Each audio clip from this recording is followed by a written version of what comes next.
महाराष्ट्रातही कोल्ड्रिफ सिरपच्या विक्री, उत्पादन आणि वितरणावर बंदी। मेडिकलमध्ये सिरप असल्यास माहिती देण्याच्या अन्न आणि औषध प्रशासन विभागाच्या सूचना। राज्य सरकारकडून टोल फ्री नंबर जारी।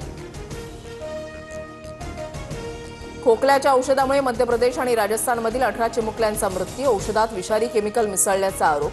केंद्र सरकारकडून सर्व राज्यांच्या आरोग्य सचिवांसोबत चर्चा।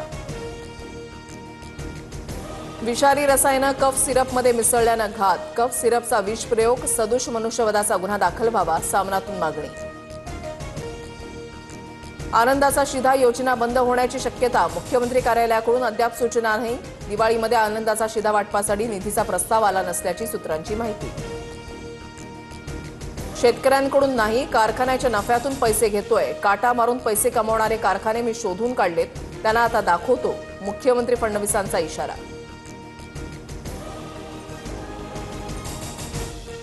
ऊस उत्पादकांना मदतीची गरज असताना त्यांच्याकडून सक्तीनं वसुली करणं हे अत्यंत चुकीचं।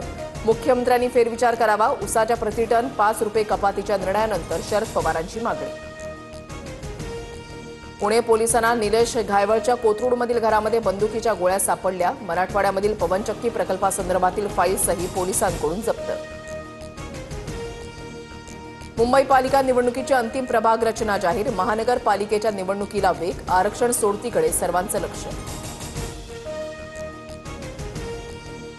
विधिमंडळ समित्यांचे सर्व दौरे रद्द। महाराष्ट्र विधानमंडळ सचिवालयाकडून आदेश जारी। अतिवृष्टीमुळे उपाययोजना करण्यात स्थानिक जिल्हा प्रशासन व्यस्त।